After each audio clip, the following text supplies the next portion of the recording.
Hey everyone, how's it going? Welcome to NoDQ&A video right here on NoDQ.com, as well as the YouTube channel and NoDQ&A videos affiliate ringsidenews.com. We are now less than 2 weeks away until CM Punk's UFC 203 fight.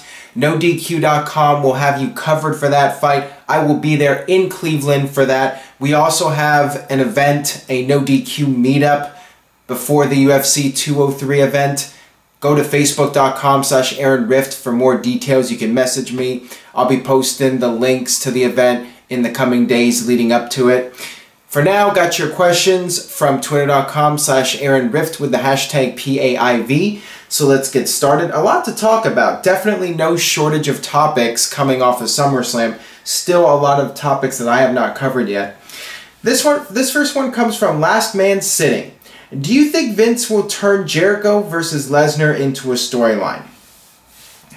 Everyone's been talking about this real-life backstage fight between Chris Jericho and Brock Lesnar. Jericho checking in on the well-being of Randy Orton and having a confrontation with Lesnar that reportedly got physical. I could see WWE possibly turning this into a storyline. The thing is, though, Chris Jericho at some point will leave to resume doing his work with Fozzy, and if he's sticking around for the long haul and doesn't end up leaving again, then yeah, I could see WWE possibly doing something with Jericho and Lesnar. But the thing is, Lesnar's probably not going to be back until early next year for the Royal Rumble. Will Jericho still be around at that point? If he is, maybe they'll do something at the Royal Rumble. Who knows? But by then, you know, a lot of people are also going to forget about this whole angle with Jericho and Lesnar, or shoot, whatever you want to call it. And, you know, by January, there might not be enough interest. If this was something that was going to take place, say, in a month, then yeah, maybe it would be a good idea to play up on it. But I doubt WWE is going to use up another Lesnar date to do a match with Jericho just because there was this backstage fight that got some buzz on the internet. I just don't see them spending that money to do a match based off of that. Got this one here from Happalicious. Why not let Kevin Owens win the title but keep Jericho as a team? Then in a few months, a jealous Jericho can turn on him. Creative. That would be a good idea, but again, will Chris Jericho be around in a couple of months? That remains to be seen. If Jericho's leaving to work with Fozzy again, maybe it would be best to split up the team now and have Jericho go off on his own and have Kevin Owens win the world title and just let it end with that. But if Jericho, again, if he's sticking around for a while and he's not leaving right away, then you could do a breakup angle between those two where maybe Kevin Owens wins the title and then Jericho's jealous and that leads to a split and a match between the two of them. I would love to see it. I would definitely be a fan of that happening, but at this point, I mean, I'll still be surprised if Kevin Owens wins on Monday. You know, I discussed this in the most recent video, the last video, and I still feel it's a long shot. I mean, it could happen, anything's possible, but if I was putting money down, I would put my money down on either Seth Rollins or Roman Reigns. Those are the safe picks.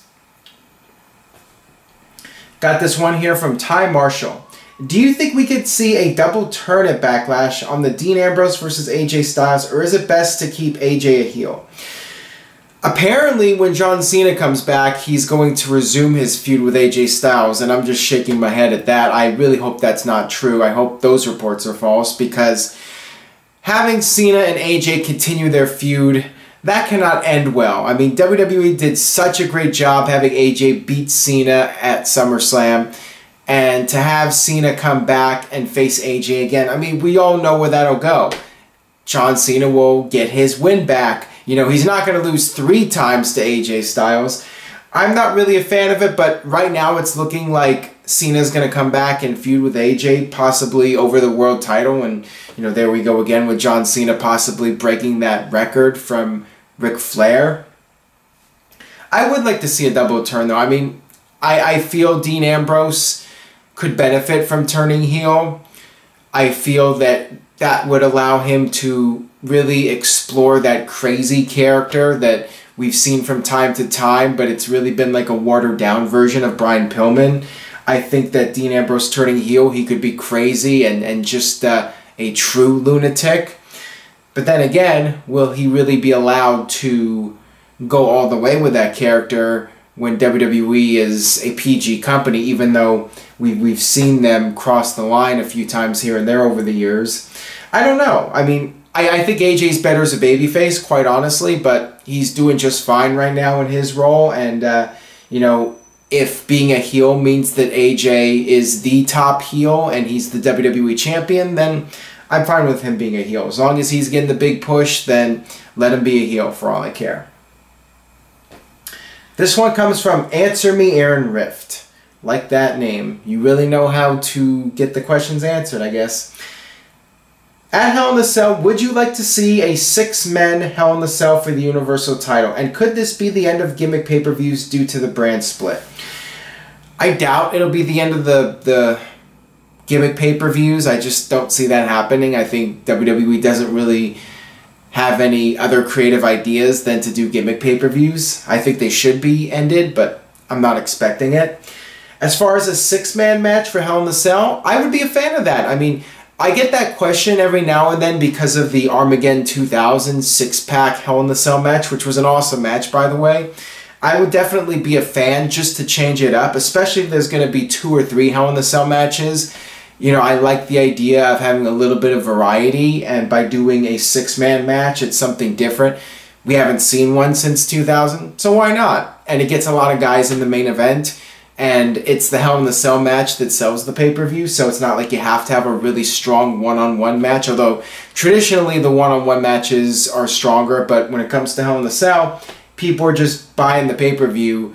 Really, at this point, they're just buying it because it's part of the $9.99 package, and they just watch because they're network subscribers. So really, you could do whatever you want. You could have 10 guys in there. You could have 20 guys in the Hell in a Cell and people will still watch. I mean, that's the era that we're in right now. Got this one here from Michael. Do you think Sin Cara and Kalisto should reunite and go to SmackDown Live? Absolutely 100%. I feel that both guys are greatly lost in the shuffle since this brand extension. Kalisto's going nowhere ever since his infamous Lucha Things promo, and the feud with Baron Corbin is doing neither guy any favors. Sin Cara is doing nothing on Raw. I think Lucha Dragons were way stronger as a tag team, so yeah, I would just reunite the two of them as a tag team. I feel that there's no point in keeping them separate. They're strongest as a unit, definitely. Got this one here from The Fight Fan. What was a better show, WCW or in 2000, 2001, or Impact Wrestling 2015 to present? I'm going to say WCW. TNA now is just terrible. What do you think? It's not that TNA is a bad show right now. They have some good wrestling.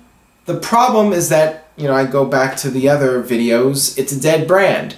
And to be honest, they're not the most exciting shows. I'd rather see, you know, you're asking me a question here, I'd rather see a train wreck than a show that's boring. And the TNA shows, even though the wrestling's good, I do not find the characters very entertaining. I do not find the storylines very entertaining, at least with WCW and with Russo's stuff from 2006 through 2013-ish. Russo could produce entertaining television. Was it good television? A lot of the time, it wasn't. It was more counterproductive than anything else. It hurt business. But Russo knew how to make a show watchable. So I would say WCW in 2000 was more entertaining than even a lot of the stuff WWE is producing today. Not necessarily better, but in terms of just being entertained by watching a train wreck, WCW in 2000, you had your train wreck moments for sure. And the shows were very entertaining. And watching back, you know, watching those old WCW shows, I mean, they're terrible shows for the most part, but they were never boring. That's one thing you can say about Russo. He was never boring. Was he successful at running a company and boosting business? No, but he was good at producing entertaining shows. This one comes from Devin Clark. Hey Aaron, what is the deal with Baron Corbin? I thought the draft would help elevate him, but he is still not getting pushed. The problem with Baron Corbin is that he's a good performer in an era of great performers. the thing that he had going for him was his size. If WWE had booked him properly, he would have come in and been portrayed as a monster and had gone on an undefeated streak for an extended period of time. What happened was he came in and almost immediately he started losing. He lost to Dolph Ziggler. He started trading wins and losses back and forth with Dolph Ziggler on the pre-shows, and he quickly became just a guy on the roster. And there's so many more talented guys than Baron Corbin, with all due respect to him. From Kevin Owens to Sami Zayn to Cesaro to AJ Styles, and the list goes on.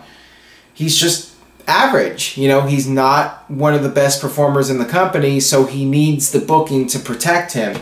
And they needed to play to his strengths and hide his weaknesses, and they failed to do it, quite frankly. They just had him go out there, and he became exposed, and he's just another guy on the roster now, and it might be too late to save him and really get people caring about him and invested in his character.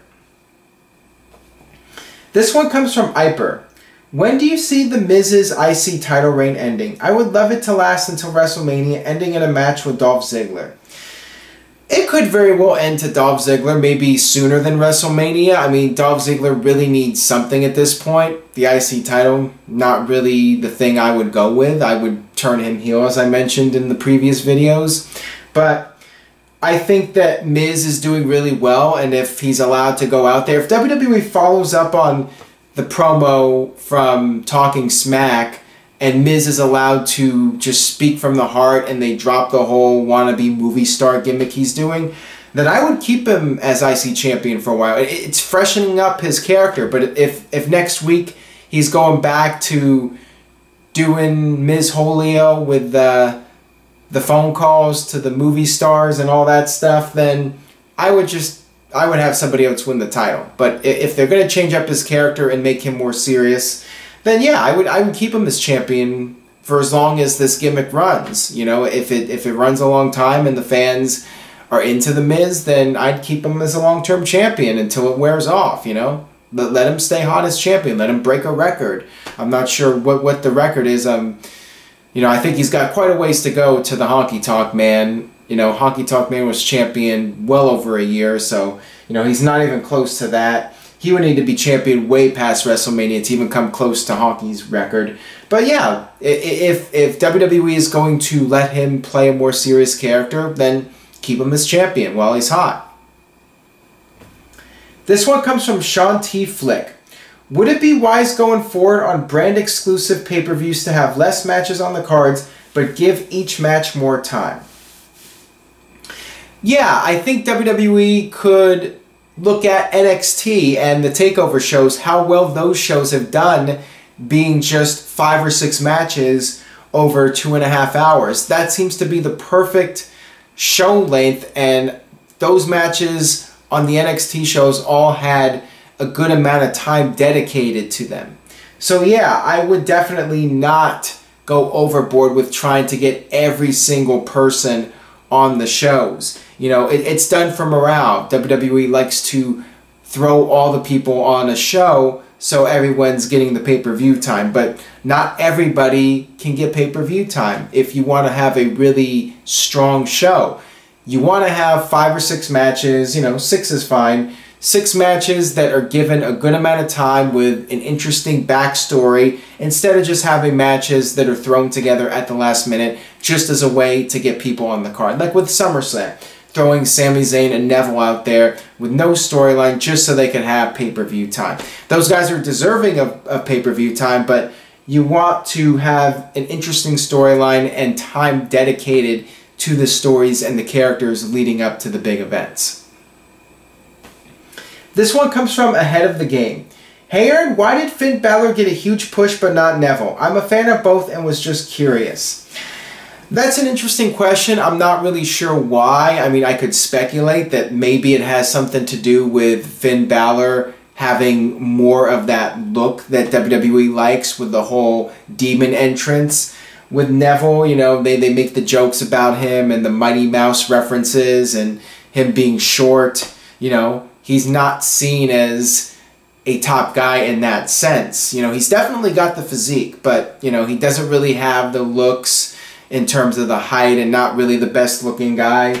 You know, I think cosmetically, WWE would probably see more dollar signs in Finn Balor, and that's why he's getting the push. And Balor, I mean, both of them are great. Neville's a great performer, excellent worker, and so is Finn Balor. So I'm not sure what happened with Neville, why he wasn't given the major push. I think it's probably due to his looks, and, you know, they make the Mighty Mouse jokes, and if you can make fun of the guy the way he looks, then, you know, that's going to hurt his chances of getting a big push. But it's silly.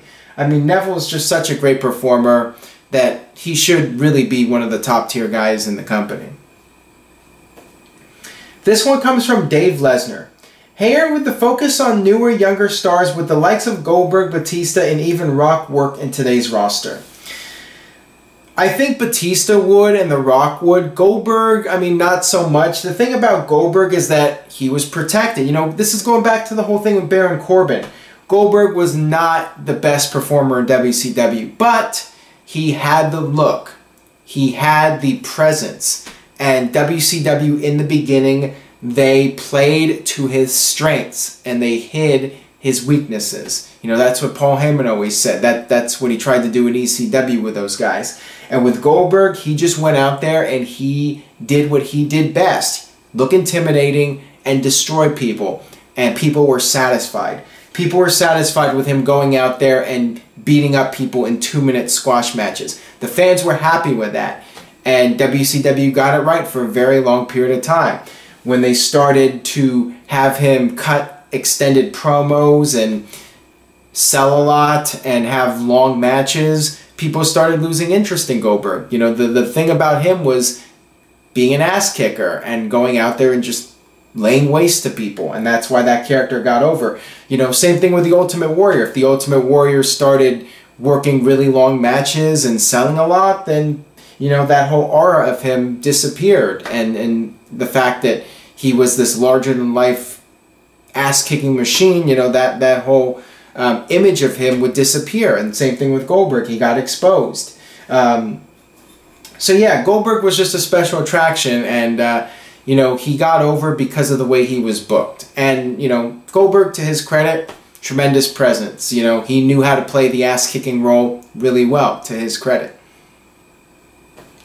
That'll do it for this edition of No DQ&A video. Thanks as always for watching. Stay tuned to NoDQ.com for the very latest regarding the CM Punk fight at UFC 203, as I mentioned at the beginning, as well as the upcoming Backlash and Clash of Champions pay-per-views. All the latest news and rumors at NoDQ.com, and I will see you guys next time.